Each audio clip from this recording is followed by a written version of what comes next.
पूर्ण साडी नेसून झाल्यानंतर जेव्हा आपल्या लक्षात येतं की समोरची बाजू अशी लूज होते, तर आत्ता मग काय करावं? साडी खोचताना ती नेमकी कुठे खोचावी जेणेकरून ती पायगोळ पण होणार नाही आणि खूपच वरती सुद्धा येणार नाही आणि आपला लुक खराब होणार नाही।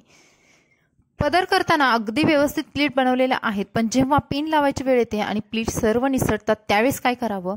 आणि साडीमध्ये निर्या कमी का येतात किंवा आपली कमी साडी असेल तरी सुद्धा आपण भरपूर निर्या करून कशी नेसू शकतो? नमस्कार, पुन्हा एकदा स्वाती स्टाईलमध्ये मनापासून स्वागत। आज बघूयात साडीमध्ये होणारे छोटे मोठे प्रॉब्लेम। सर्वात अगोदर तुम्हाला हिल्स घालून घ्यायच्या आहेत, त्यानंतर पेटीकोट घातलेला आहे आणि तुम्ही बघाल साडी कुठे नेमकी खोचायची आहे। जर तुम्ही या पद्धतीने साडी खोचत असाल तर ती साडी तुमची पूर्ण पायगोळ होते, साडीमध्ये तुम्ही अडकू शकता किंवा तुम्हाला पटपट चालता येत नाही किंवा काहीही कम्फर्टेबल वाटत नाही। अगदी साडी वरती खोचली तर ते तुमचे खालचे हिल्स दिसतात आणि त्यामुळे सुद्धा आपल्याला अगदी हाईट जास्त असेल तरी सुद्धा कमी दिसते किंवा आपला एकदम बुटका लुक येऊ शकतो।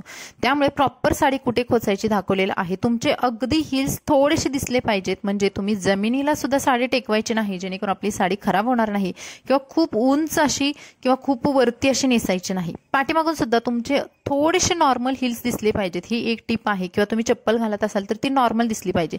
अगदी अशी उंच किंवा खूपच वरती साडी नेसू नका, पाठीमागून तर खूप विचित्र दिसतं आणि साडी फोल्ड सुद्धा होते। त्याऐवजी जमिनीला समांतर आणि थोडीशी तुम्ही बघाल की अर्धा इंच सुद्धा एवढं अंतर मी ठेवलेलं नाही, म्हणजे फक्त माझे हिल्स खालचे थोडे दिसत आहेत आणि साडी खोचून घ्यायची आहे। साडी खोचण्याचा हा एक बेस्ट तरीका आहे ज्यामुळे तुम्ही साडीमध्ये व्यवस्थित आकर्षक दिसता। आता होणारा दुसरा प्रॉब्लेम। आता दुसरा प्रॉब्लेम होण्या अगोदर आपण थोडीशी साडीबद्दल माहिती पण घेऊयात।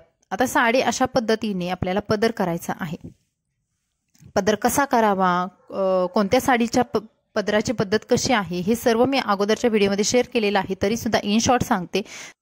पदराची उंची तुम्हाला गुडघ्याच्या खालीच नेहमी ठेवायची आहे जर तुम्ही पदर अशा प्लीट्सने बनवत असाल तर। आता जर शिफॉन जॉर्जेट किंवा मलमल सुताच्या नेटच्या साड्या जर तुम्ही नेसत असाल तर तुम्हाला सिल्कच्या किंवा भरजरी साड्यांसारखे काठपदर साड्यांसारखे जे पदराची पदर करण्याची जी पद्धत आहे ती न वापरता तुम्ही एकदम शॉर्टकटमध्ये अशा पद्धतीने पदर करू शकता। तुम्हाला तुमच्या खांद्यावरती जिथे तुम्ही पदराला पिन लावणार आहे तो भाग घ्यायचा एका हातामध्ये आणि दुसऱ्या हाताने अशा पद्धतीने प्लीट्स करायच्या आहेत। बघा मी छान अशा प्लीट्स करत आहेत, यामुळे तुमचा आणखी फायदा होतो की इथे भरपूर छान छान प्लीट्स होतात आणि भरपूर प्रमाणात झाल्यामुळे त्या आणखीनच ब्लाउजवरती जेव्हा या समोरून प्लीट्स येणार आहेत तर त्या खूप सुंदर दिसतात, प्लस एक सारख्या प्लीट्स बनतात। आता बघा एक चूक होऊ शकते, आपण अशा प्लीट्स पकडल्या आणि तुम्ही जर मागून असा पदर खेचला तर तुमचा पदर सुटू शकतो आणि आहे त्यापेक्षा जास्त टाइम लागू शकतो।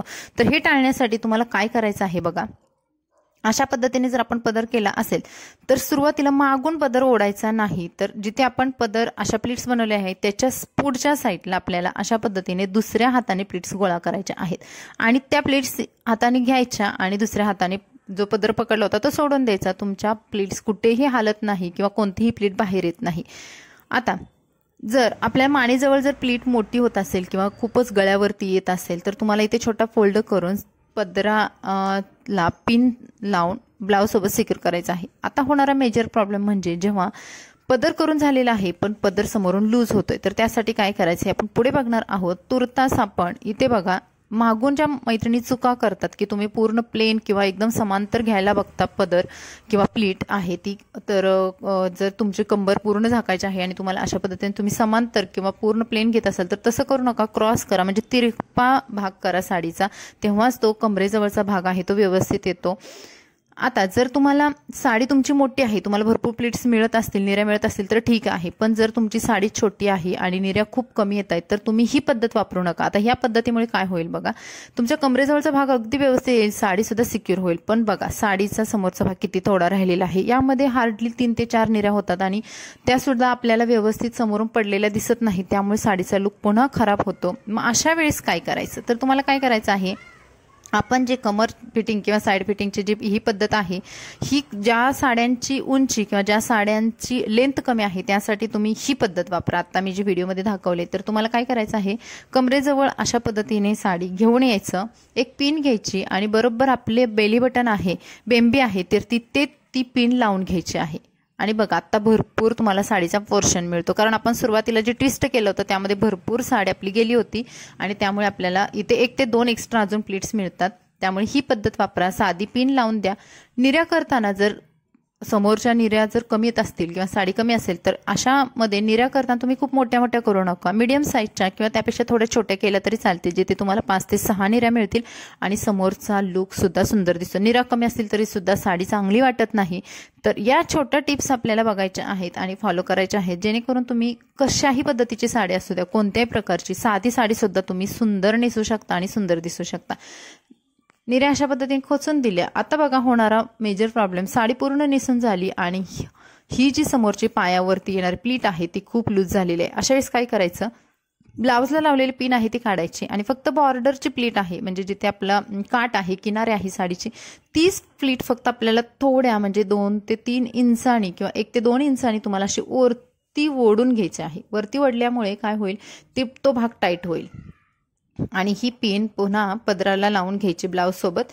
आणि तुम्ही बघाल आता इथे टाईट व्यवस्थित लुक झालेला आहे. समोरचा लुक सुद्धा तुम्हाला दाखवते, खूप सुंदर. आता बघा हा भाग लूज होत नाही किंवा पडत नाही समोरून. बऱ्याच साड्यामध्ये हा प्रॉब्लेम बघायला भेटतो, तर तुम्ही अशा पद्धतीने हा प्रॉब्लेम सॉल्व्ह करू शकता. आता तुम्ही म्हणाल की पदराची जी लेंथ आहे कमी जास्त होऊ शकते, एवढा फरक पडत नाही, थोडंसं कमी जास्त होते, पण ते आपल्या पदरामध्ये इतकं झाकून जातं की ते समोरच्याच्या लक्षात सुद्धा येत नाही. आणि अशा पद्धतीने ही आपली साडी नेसून झालेली आहे. तुम्ही बघाल 2 ते 3 छोट्या छोट्या टिप्स होत्या, पण खूप महत्त्वाच्या होत्या, ज्यामध्ये आपल्या साडीचा लुक खराब आहे तो चांगला करू शकतो. आणि ही आपली परफेक्ट फिटिंग साडी झालेली आहे, जिथे आपण जास्त पिन्स सुद्धा न वापरता सुद्धा छान प्रकारे साडी नेसलेलं आहोत. आता साडीच्या निऱ्याची उंची सुद्धा बघूयात किती ठेवलेली आहे. निऱ्याची उंची सुद्धा तुम्हाला अशा पद्धतीने थोडीशी हिल्स दिसतील समोरून किंवा न दिसतील अशा पद्धतीने ठेवायची आहे. अगदीच पायघोळ जर तुम्ही निऱ्या खाली सोडल्या तर निऱ्या किंवा साडीची किनार आहे खालची फॉल आहे खराब होऊन जातो. व्हिडिओ कसा वाटला कमेंट्समध्ये सांगायला विसरू नका. व्हिडिओ आवडला लाईक करा, चॅनल आपल्या सबस्क्राईब करा, हा व्हिडिओ शेअर करा. भेटून नवीन व्हिडिओमध्ये. Bye bye.